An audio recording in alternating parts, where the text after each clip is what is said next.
In the moment of grief for the family of Othman Wok, I see a number of bright spots.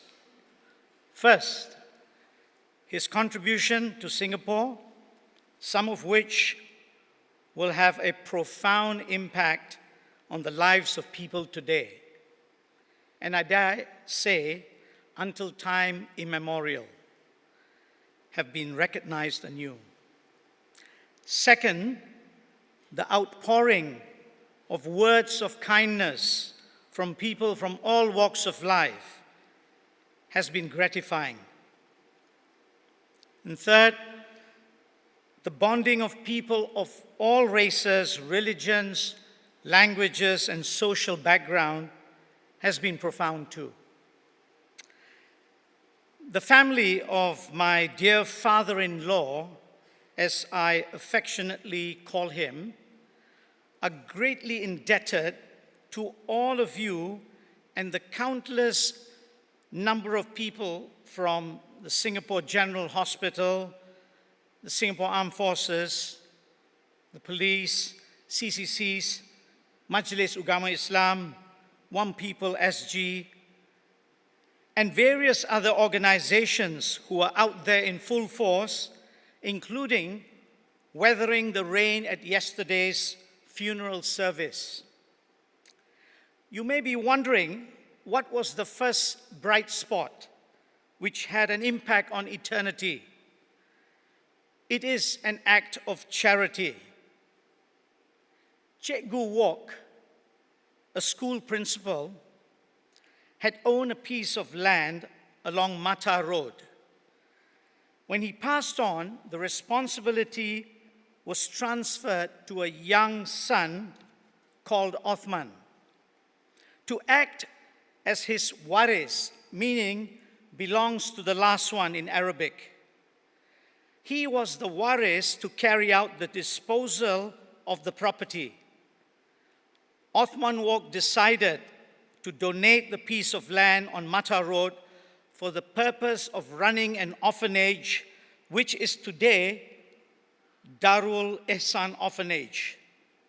Scores of orphans are benefiting from this land, which is wakaf, in Arabic meaning bequeathed. In accordance with our Islamic belief, the reward for such charity is immeasurable, for it will benefit him beyond Judgment Day into the heavenly abode forever.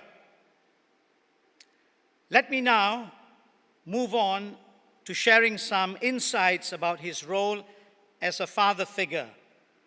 I will begin with Diana, the youngest of his 4 daughters. Diana was introduced by my dear father-in-law to Japanese food. The orientation began with tempura because it's cooked, and slowly he introduced her to sushi and eventually sashimi.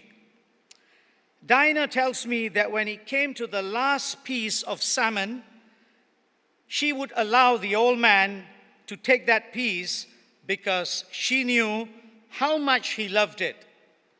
It was a mark of the profound love between father and daughter. Lina Abdullah, his wife, Safia, Dahlia, and Lily can also vouch for this enduring love. By the way, his appreciation for good food extended particularly to local cuisine.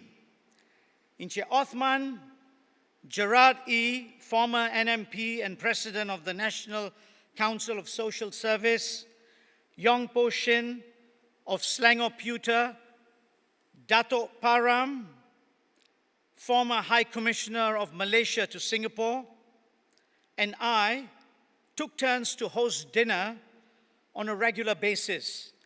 And we would look up to him to have the final say on the authenticity of any local delicacy.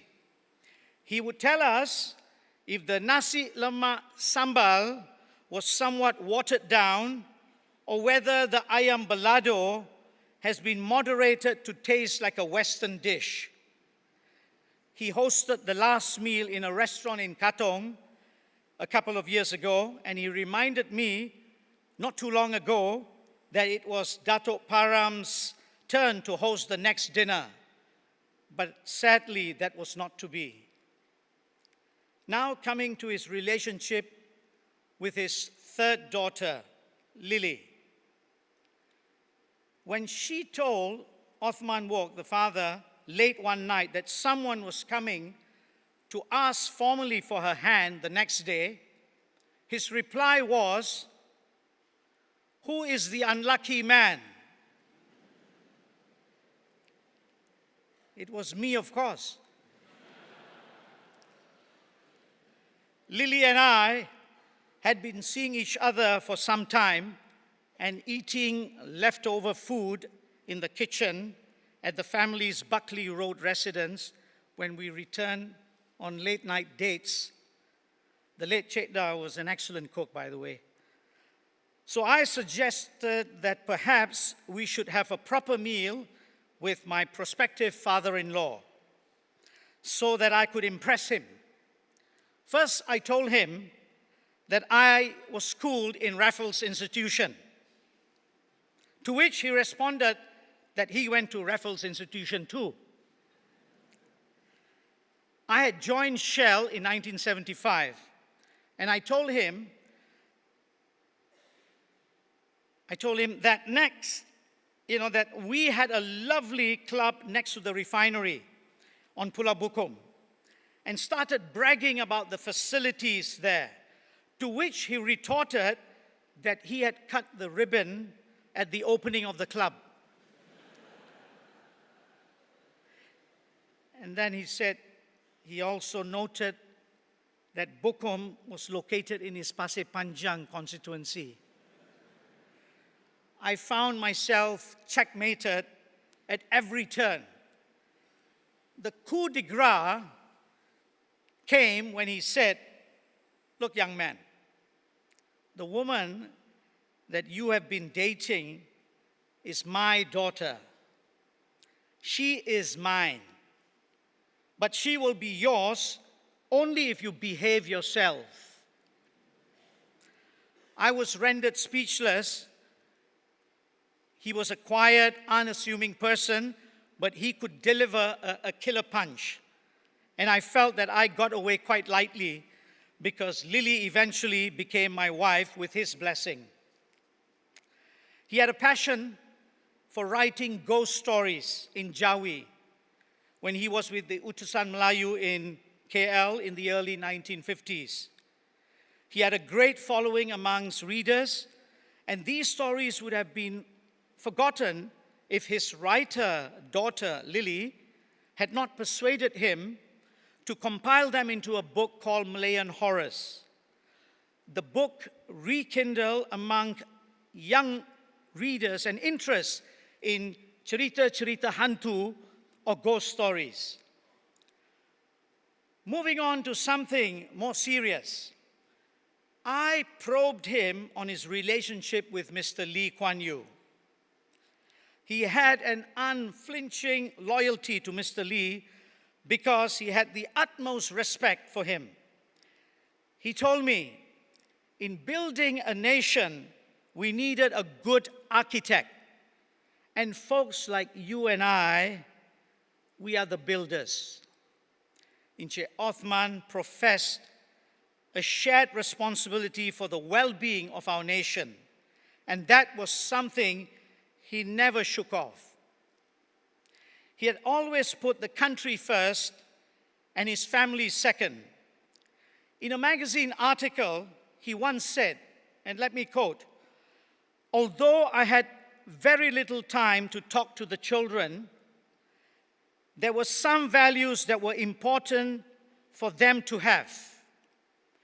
In addition to religious studies at home, we sent them all to the Convent of the Holy Infant Jesus, CHIJ, for formal schooling. I taught them never to be stuck up, especially later when I became Minister of Social Affairs. This humility, selfless attitude, and the trust in the institutions built for this nation are key attributes for which he will be remembered by all of us. He was one of the very few Malays here who can trace his ancestry to the original Orang Laut of Singapore. And he never failed to mention this heritage whenever there was a discussion about genealogy. He mentioned it too in his autobiography, Never in My Wildest Dreams, which came after 8 years of persuasion by Lily. And as the Prime Minister mentioned earlier on, this kampong boy never thought in his wildest dream that he would make such a difference to this nation. But he did. And on that note, I close the book. Thank you very much.